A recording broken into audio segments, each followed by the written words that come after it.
Muy buenas tardes, muy buenas noches, dependiendo del lugar desde donde nos sintonicen. Bienvenidos a su noticiero Iberoamérica al Día. Nos da muchísimo gusto saludarlos y pedirles que nos acompañen en esta próxima media hora con lo más relevante de Iberoamérica. Omar, ¿cómo estás? No lo pudiste haber dicho mejor, el tiempo es relativo. Ya exactamente, lo dicho, ya lo había dicho Einstein y el tiempo también es relativo.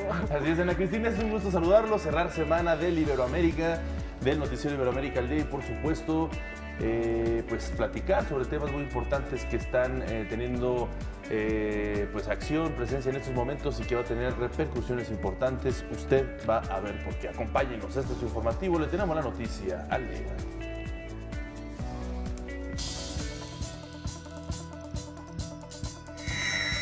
Estados Unidos impone nuevos aranceles del 25% a China. El país asiático responde con la misma medida. En nuestro reportaje especial recordaremos la esclavitud y su abolición en el mundo.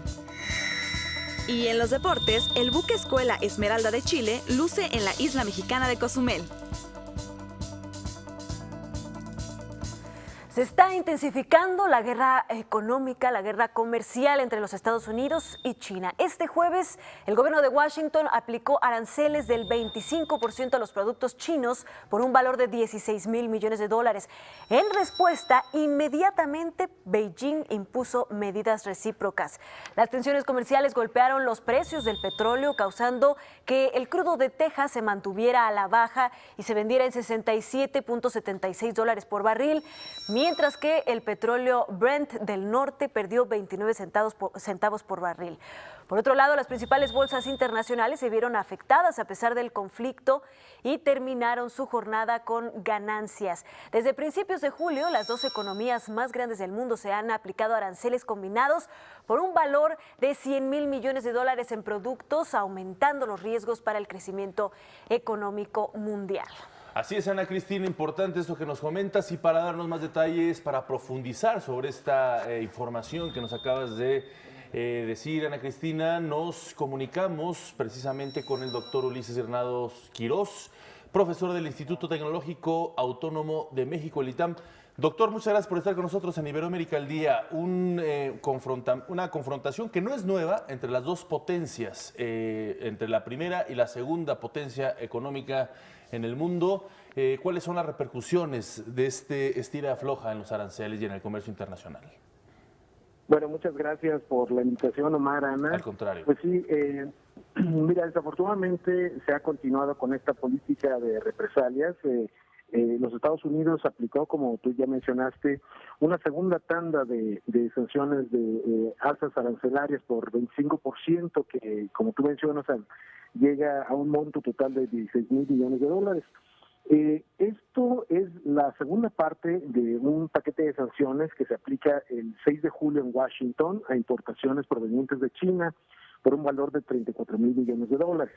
Entonces, esto ha continuado y, bueno, se realiza esta decisión y las represalias por parte de China inmediatamente, un minuto después, dentro del contexto de la ronda actual de negociaciones entre los Estados Unidos, los representantes comerciales de Estados Unidos y de China.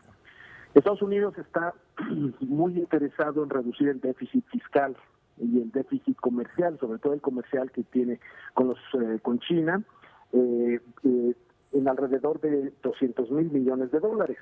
Entonces, creo que este es el último de los objetivos que tiene Estados Unidos para China. Correcto. Doctor, me da muchísimo gusto saludarlo. Yo le preguntaría, para el futuro, ¿cómo se ve esta situación? Digo, ya vimos hoy, digamos, el embate más reciente entre estas dos superpotencias económicas y, por supuesto, inmediatamente los anuncios de Donald Trump de seguir en esta tendencia. ¿Cómo se ve el panorama y cuáles serían pues los mayores sectores afectados, además de, por supuesto, los consumidores, pues tanto en China como en los Estados Unidos? Me refiero como al panorama internacional. Sí, gracias, Ana. Mira, yo creo que el futuro se tiene que ver primero desde la perspectiva de Estados Unidos, luego de China y luego en la escena internacional. Es muy probable, y tanto los medios de comunicación de Estados Unidos como los medios oficiales de China no prevén que se reduzca esta tensión comercial en el 2018 y podría continuar hasta el 2019. Desafortunadamente se puede ver el recrudecimiento de las sanciones y Estados Unidos podría imponer aranceles por un valor de hasta $200 mil millones, que es curiosamente el monto que quiere reducir del déficit comercial con China. Quisiera también, es muy probable que se llegue a imponer un arancel de hasta el 25% a autos importados que lleguen a los Estados Unidos, de China y de otras naciones, porque puede afectar. Y bueno, el futuro no es muy bueno para los Estados Unidos tampoco, porque está afectando a productores agrícolas principalmente. Estados Unidos ya tiene un programa de ayuda por $12 mil millones para sus propios productores, que están sintiendo ahorita en algunos estados, en el Midwest, están sintiendo los estragos de las sanciones por parte de China. Sí. De la parte china también hay mucho escepticismo, pero ellos consideran que tienen una economía fuerte y que pueden aguantar esta situación. Ahora, Estados Unidos, el Departamento del Tesoro y el representante comercial están muy confiados en que Estados Unidos tiene la fortaleza suficiente para continuar con estas represalias y eventualmente forzar a China a que tome medidas que desean los Estados Unidos, ¿no? Claro. Esto para las bolsas pues es un gran problema. Claro. Me gustaría preguntarle si esta imposición de nuevos aranceles entran ya de forma inmediata o todavía hay un plazo de posibles negociaciones o retomar acuerdos, o ya es irreversible, y cómo afectan a países, por ejemplo, de la región iberoamericana esta lucha tan importante que tienen estas dos potencias. Pues mira, los aranceles que impone Estados Unidos a productos chinos es en ciertos sectores, no es generalizado. Sí. Hay sectores importantes como aceites, lubricantes, tubos flexibles, motores de aire acondicionado, etcétera. Y aparte hay otro tipo de aranceles que imponen, por ejemplo, a los tubos de metal chinos les impone una tasa de 132%, y esto ya está implementándose. Ahora, habrá que ver en las próximas semanas las negociaciones entre los representantes comerciales de China y los Estados Unidos para ver si se detiene la imposición futura de más aranceles. China ha tomado la iniciativa de decir que en la medida en que no se apliquen en ese momento los aranceles a los productos chinos, no impondrá nada. O sea, de alguna forma está reaccionando. Uh-huh. Entonces yo creo que aquí la pelota está en la cancha de los Estados Unidos. Es posible, ¿no? Para otros países esto es un gran problema, incluyendo México, uh-huh, porque hay muchos productos que están siendo sujetos a cuotas arancelarias extras. Y esto, pues, definitivamente, por un lado, por ejemplo, para México puede enturbiar las negociaciones de la modernización del Tratado de Libre Comercio con América del Norte. Con Europa también tiene sus problemas muy particulares en algunos productos, con Corea, con Japón y con otras naciones. Entonces, esto parece una medida generalizada, pero realmente el objetivo principal es tratar de doblarle el brazo a China. China tiene sus propias reacciones. Ya impuso a las motocicletas Harley, al jugo de naranja, y se esperan más sanciones en carbón, instrumentos médicos, la basura industrial también que reciben. Ya se les está aplicando un arancel del 25% a los automóviles y a los autobuses. Entonces, no se ve muy claro el futuro, más que se ven nubarrones en el corto plazo. Muy bien, doctor Ulises Granados Quiroz, le agradecemos mucho que haya estado con nosotros en Iberoamérica al Día y, por supuesto, pedirle que mantengamos la comunicación, puesto, como usted lo dijo, el futuro es incierto y seguramente dará mucho más de qué hablar y qué analizar. Muchas gracias, muy buenas tardes. Gracias, Omar, gracias, Ana, hasta luego. Hasta luego. Y este jueves se conmemora el Día Internacional del Recuerdo de la Trata de Esclavos y de su abolición, una fecha que rinde un homenaje a todas las personas que lucharon por obtener su libertad y que eran obligadas a realizar trabajos forzados. Por ellos, durante esta semana le hemos estado presentando una serie de reportajes especiales para abordar esta práctica que ha evolucionado a través de los años. No se ha desaparecido de forma completa, también ha tomado otras formas.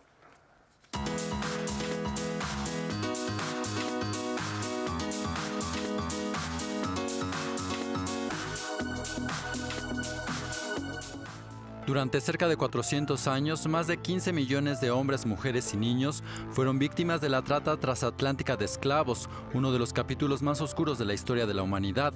A través de su lucha y su deseo de dignidad y libertad, los esclavos han contribuido a expandir la universalidad de los derechos humanos. Es por ello que la Organización de las Naciones Unidas para la Educación, la Ciencia y la Cultura, UNESCO, celebra cada 23 de agosto el Día Internacional del Recuerdo de la Trata de Esclavos y de su abolición como tributo a la sublevación de esclavos que se produjo en Haití la noche del 22 al 23 de agosto de 1791, que sería de decisiva importancia para la abolición del comercio transatlántico de esclavos.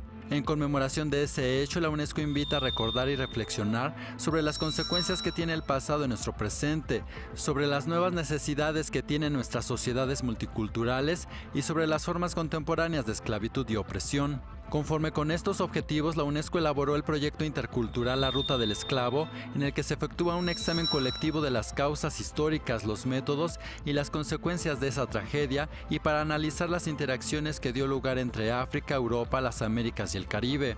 Así, al estudiar su historia, se hace un tributo a esos luchadores por la libertad, que son un ejemplo de inspiración para nuestras generaciones, para continuar con la batalla contra los prejuicios raciales y contra las nuevas formas de esclavitud que persisten hoy en día y que afectan a 21 millones de personas. Los principales objetivos de la Ruta del Esclavo son romper el silencio sobre la trata de negros en las diferentes regiones del mundo, evidenciar los traumatismos y las consecuencias de esa historia, las múltiples transformaciones a las que ha dado lugar, así como las interacciones culturales fruto de encuentros forzosos que son el origen de la diversidad de nuestras sociedades. En 20 años, el proyecto La Ruta del Esclavo ha tenido un impacto significativo a nivel local, nacional, interregional e internacional, facilitando la evolución de las mentalidades. El proyecto ha contribuido ampliamente a un mejor conocimiento de las cuestiones éticas, políticas, socioeconómicas y culturales contenidas en dicha historia. Toda la humanidad es heredera de la trata de esclavos y su abolición. Ese pasaje de la historia transformó el mapa del mundo, al igual que el derecho, la cultura y las relaciones sociales. Para Iberoamérica al Día, Guillermo de Gante. Muchas gracias a Guillermo de Gante, precisamente para hablarnos sobre las formas modernas de la esclavitud, porque aunque se han dado importantes pasos, como ya lo mencionamos en este reportaje, y han habido importantes acciones que se implementan para luchar contra estas prácticas, tenemos en la actualidad otro tipo de formas de esclavitud. Por ello tenemos en la línea telefónica de Iberoamérica al Día a Yuriria Álvarez. Ella es directora general del programa contra la trata de personas de la Comisión Nacional de Derechos Humanos de México. Yuriria, es un placer saludarte. Muy buenas tardes. ¿Cómo están? Muy buenas tardes. Un gusto estar con ustedes. Gracias. Igualmente, ¿cómo contextualizas o cómo generas un mapa de la esclavitud actual que pues no solo afecta a México, sino a muchas sociedades? Bueno, primero yo creo que vale la pena que hablemos o que entendemos por esclavitud moderna, porque creo que esto es un concepto que no queda del todo claro, ¿no? Y las confusiones con los términos, porque es importante también, como tú dices, contextualizarlo. La esclavitud ha existido, como ustedes señalaron en la cápsula anterior, en distintas formas desde la antigüedad. A pesar de encontrarse abolida en la mayoría de los países, la esclavitud persiste de manera generalizada y compleja, por lo que se le sigue llamando esclavitud moderna, es decir, porque a pesar de que está abolida, persiste, claro, ¿no? Persiste de formas modernas. No se trata de un término legal, sino que es un concepto sin una definición consensuada, pero que busca hacer un llamado a visibilizar que las personas pierden su libertad sin necesidad de encontrarse encadenadas o privadas de la libertad bajo coacción, sino que esto es derivado de su situación de vulnerabilidad. Entre otras formas de esclavitud moderna que se le llama, muchas veces se pueden encontrar estas escondidas bajo el manto de lo privado, ¿no? Es decir, no es como antes, como se manejaba, como este asunto de los campos o la esclavitud de determinadas razas o determinadas condiciones, sino que podemos ver la esclavitud en el trabajo doméstico, ¿no? Es decir, la esclavitud bajo el manto de lo privado, la mendicidad, los matrimonios forzados, los trabajos forzados en el campo, como lo hemos visto y lo hemos nosotros ya documentado en la comisión, en los campos agrícolas con jornaleros agrícolas, incluso en la explotación sexual comercial infantil. Ya hemos encontrado en sectores de la economía, en las cadenas de producción. Realmente las cifras es complejo, porque no sé si ustedes también han escuchado este término que se dice que la trata de personas es la esclavitud del siglo XXI, ¿no? Es decir, cuando uno ya empieza a hablar de que la trata es la esclavitud y la esclavitud es la trata, se empieza a confundir hasta qué punto las formas de esclavitud son, ¿no?, de explotación, esclavitud son trata. Hay un índice global sobre esclavitud, incluso nosotros sacamos un boletín el día de hoy que nos habla pues de unas cifras bastante alarmantes que nos da la OIT, nos da la Fundación Walk Free, que nos habla de que en el mundo hay 40 millones aproximadamente, bueno, a 2016 habían 40 millones de personas que durante ese año fueron víctimas de alguna forma de esclavitud moderna, ¿no? Claro. Y que esto afecta principalmente a mujeres y niñas en la industria del comercio sexual y el 58% en otros sectores. Correcto. Entonces, contextualizar esto es muy complejo porque depende de qué es lo que uno entienda o qué entiendan los países por lo que es la esclavitud moderna. Si tú lo pones en una misma bolsa, ¿no? Por ejemplo, también a lo que es el captar a adolescentes para la delincuencia organizada como esclavitud, si pones también la renta de alquiler, ¿no? El alquiler de vientres, es decir, empiezas a hacer números, hasta llegar a estas desproporciones. La cuestión es entender que la esclavitud implica en la actualidad utilizar y obtener recursos de una persona por determinadas cuestiones en situaciones de vulnerabilidad. Sí, la migración, ¿no? Que también es un factor actual que trabaja en cuestiones muy vulnerables en varios lugares y desde la producción, desde industrias del campo hasta, por supuesto, construcciones. En fin, tienes toda la razón y gracias por darnos ese contexto. Yuriria, me da muchísimo gusto saludarte, pues en este contexto que tú nos mencionas, ¿cuáles son las acciones que se están llevando a cabo de manera obviamente interinstitucional, internacional, pero también muy concretamente en la comisión de la cual tú eres parte? Pues mira, te puedo platicar por parte de la Comisión Nacional de los Derechos Humanos. Te comento, aquí hay una quinta visitaduría. La comisión tiene un programa dentro de esta quinta visitaduría que es el programa contra la trata de personas y nuestro presidente, el licenciado Luis Raúl González, él tiene ha tenido una especial sensibilidad a este tema, prácticamente primero señalando la trata de personas, estas formas de explotación son delitos que se pueden prevenir. ¿Cómo se pueden prevenir? Atacando las causas estructurales de estos delitos, ¿no? ¿Cómo? Bueno, primero alertando a la población que se puede alertar, es decir, hay una parte de la población que se puede alertar de que existen personas que no se aprovechan de estas condiciones de vulnerabilidad y entonces se puede hacer algo. Pero también hay sectores que están en determinadas situaciones, en tremendas situaciones de pobreza, como son, por ejemplo, los jornaleros agrícolas, que es un tema que nosotros estamos trabajando muy fuerte, ¿no? Y que en ellos nosotros tenemos que tener un actuar proactivo. Entonces, en la comisión tenemos un actuar proactivo, por ejemplo, en el tema de violaciones a derechos humanos. ¿Qué hemos hecho?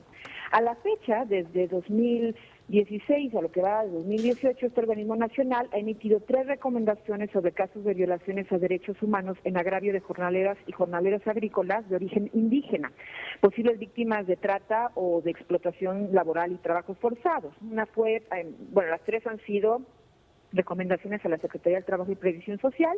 Una de ellas fue a Baja California Sur, la otra fue a San Luis Potosí y la otra a Colima. Es decir, nosotros lo que hacemos es que estamos revisando constantemente los monitoreos periodísticos para ver qué está sucediendo en el país, atraer los casos, porque como ustedes lo saben, es muy difícil que las víctimas se reconozcan a sí mismas como víctimas. Entonces, nosotros estamos verificando qué está pasando con las autoridades y las omisiones que están teniendo para identificar a las víctimas. Precisamente en ese la sentido. Otra tiene que, dime, sí. Quería hacer esa pregunta precisamente en ese sentido de que existe, pues sí hay una penalización o es algo ilegal, por supuesto, las diversas tipologías de esclavitud. Retomando un poco el contexto, ¿cómo están las leyes en ese sentido? ¿Hace falta fortalecerlas? ¿Hay ambigüedades? ¿Hay vacíos? Porque también es muy importante que la legalidad opere con estas acciones que ustedes hacen. Mira, creo que México es un país, y lo hemos dicho siempre, México es un país que cuenta con leyes, cuenta con protocolos, cuenta con comisiones intersecretariales. Como tú señalas, tenemos una ley general desde 2012. México es un país que sanciona la trata de personas y sanciona lo que son los delitos en materia de trata de personas. Y en esto sanciona diversas formas de explotación como la esclavitud, la explotación sexual, la condición de siervo, esto que le señalaba que es una forma que la Comisión ha sido en verdad en esta parte como muy innovadora y ha echado mucho para adelante el tema de los adolescentes que están siendo captados por la delincuencia organizada para ser utilizados para cometer crímenes. Es decir, las leyes están. Sí. Hay comités, hay protocolos, y lo que ha señalado mucho nuestro presidente en varios comunicados es: necesitamos que las políticas públicas se institucionalicen, es decir, que se coordinen, que se hagan realidad, porque de que hay leyes, pues hay leyes, ¿no? Es decir, México tiene un actuar importante en este tema, pero tenemos que saber aplicar. Las autoridades necesitan identificar a las víctimas de trata, y una vez que se identifican necesitan darse atención, pero sobre todo tenemos que tener un actuar mucho más preventivo. Muy bien, Yuliria Álvarez, directora general del Programa contra la Trata de Personas de la Comisión Nacional de los Derechos Humanos de México. Muchísimas gracias por haber estado con nosotros esta tarde, y ojalá y podamos mantener esta comunicación ante este tema tan importante y que, por supuesto, desde Iberoamérica al Día nos interesa seguir tratando y abordando. Muchísimas gracias. Con todo gusto, un placer. Estamos para servirles. Gracias. Lo invitamos a conocer ahora las actividades que realizó la Secretaría General Iberoamericana a lo largo de esta semana. La secretaria general iberoamericana Rebecca Greenspan y el director general del Instituto Interamericano de Cooperación para la Agricultura de Costa Rica, Manuel Otero, firmaron un convenio que permitirá realizar iniciativas conjuntas en temas relacionados con la mujer rural y su empoderamiento, la cooperación sur-sur, la protección ambiental, la cohesión social orientada a jóvenes y pueblos indígenas de entornos rurales y políticas públicas de desarrollo de la ruralidad. La titular de la CEGIP aseguró que ambas instituciones tienen áreas comunes como la gestión de conocimiento, la innovación, ciencia y tecnología, por lo que es muy positivo poder aprovechar estas alianzas en el marco del proyecto Campus Iberoamérica, que propicia la movilidad de estudiantes, investigadores y profesores. En el marco de su visita a Costa Rica, la secretaria general iberoamericana también se reunió con autoridades de la Escuela de Economía de ese país centroamericano para explorar la cooperación de la CEGIP en la cuarta reunión iberoamericana de la Sociedad para el Avance de la Socioeconomía a realizarse a finales de 2019. Por último, la secretaria Greenspan, quien será nombrada doctora honoris causa por la Universidad de Salamanca, compartió su visión de esta institución y lo que representa en Iberoamérica. Estamos ante una de las instituciones más emblemáticas, más queridas de toda Iberoamérica, porque en realidad Salamanca no es solo de España, Salamanca también es de todos nosotros. Ha contribuido a nuestra historia, a nuestro conocimiento, a nuestros profesionales, ¿no? A nuestro desarrollo. Todas mis felicitaciones para la Universidad de Salamanca, que siga haciendo lo que siempre ha hecho, que es generar el conocimiento, la innovación y educar a los jóvenes, ¿no? Que son los que tienen que tomar esta bandera, ¿no? Y llevarnos para adelante. Para Iberoamérica al Día, Guillermo de Gante.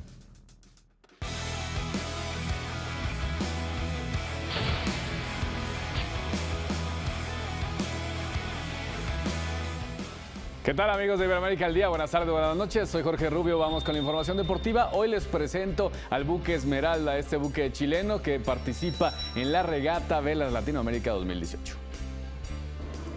Este año es muy importante para la Armada de Chile, ya que festeja con el evento Velas Latinoamérica 2018 el Bicentenario Patrio y de la Marina. Pero por si la fiesta no fuera suficiente, se suma la celebración de los 200 años de la creación de la Escuela Naval Arturo Prat. La Marina está celebrando en el año 2018 los 200 años de creación de la Armada de Chile. Y en paralelo a la creación de la Escuela Naval Arturo Prat, como se llama nuestro máximo héroe que se desempeñó en la Guerra del Pacífico, Chile contra Perú y Bolivia. Este buque se desempeña como un buque de instrucción para los oficiales egresados de la Escuela Naval. Uno estudia 4 años y luego al 5º año egresa y se viene a un viaje que dura aproximadamente entre 7 a 10 meses, dependiendo y variando la aventura o la travesía. Aquí hay dos cosas fundamentales. Primero, para Chile es la oportunidad de que otros países nos conozcan un poco de nuestras costumbres y nuestras culturas, y además para los oficiales que están en instrucción es un momento y una oportunidad para conocer otros países. En esta configuración de velas lo importante es el intercambio de las cámaras con las otras dotaciones de los otros buques. Hemos tenido la oportunidad a lo largo de todo este año tener distintas actividades que nos ha permitido conocernos de distintas formas, y quién sabe que en un futuro a medida que uno va subiendo en la escala jerárquica, ya va a conocer al oficial mexicano, al oficial ecuatoriano, y finalmente es crear lazos entre las marinas hermanas de América. Las condiciones climatológicas trataron bien al buque Escuela Esmeralda para llegar hasta México. El Pacífico nos trató bastante bien, el Caribe también. El Atlántico en su minuto fue un poco más difícil. Tuvimos fuerza 7 en lo que corresponde a la escala de viento y de mar, lo cual el buque se comporta de buena manera. Este es un buque construido en España, por España para España, pero ellos tienen un problema y lo venden a Chile. Este buque es el gemelo hermano del Sebastián del Cano, que es el buque de crucero de los españoles. Y sí, hemos tenido algunas complicaciones correspondientes al tiempo y al clima, pero esa es la idea. La idea es que no sea una navegación difícil para que los alumnos que están en instrucción aprendan y se formen como buenos marinos. La activación física es necesaria para cualquier integrante de la Marina. Es algo fundamental, tener una buena condición física, ya que ayuda al desempeño a bordo. O sea, tener una condición física me permite tener mayor movilidad y agilidad en cualquier condición que se encuentre en la navegación de mi buque. Es algo fundamental. La Marina tiene una política de vida sana y deportiva, tanto en lo que comemos y cómo hacer deporte. Tú podrás pensar ahora, pero en este buque navegando, ¿cómo se puede hacer deporte? Bueno, todos los días en la mañana tú puedes hacer deporte y en las tardes también puedes hacer deporte. Aquí, ¿qué se hace? Se trota, se hace crossfit, se hacen rutinas de funcionamiento completo del cuerpo. Además, todos los días de la mañana los guardiamarinas suben hasta arriba, que es lo más alto, y bajan, que es la primera actividad deportiva, por así decirlo. La parada en Cozumel está por concluir y los buques emprenderán su camino a la última parada del Festival de Velas Latinoamérica 2018 en Veracruz, también en territorio mexicano. Pues aquí hay información. Nos vemos el próximo lunes. Muchísimas gracias, Jorge. Se nos terminó el tiempo de esta edición de Iberoamérica al Día. Les deseamos que tengan un excelente fin de semana. Así es, Ana Cristina. Antes los dejamos con música del grupo uruguayo Cuarteto de Nos, y esto que se titula Ya no sé qué hacer conmigo. Que tengan un excelente fin de semana. Ya fui escéptico y fui fanático, ya fui abúlico y fui metódico, ya fui púdico, fui caótico. Ya leí a Arthur Conan Doyle, ya me pasé de nafta a gasoil, ya leí a Breton y a Molière, ya dormí en colchón y en somier, ya me cambié el pelo de color, ya estuve en contra y estuve a favor, lo que me daba placer ahora me da dolor, ya estuve al otro lado del mostrador y oigo una voz que dice sin razón, vos siempre cambiando ya.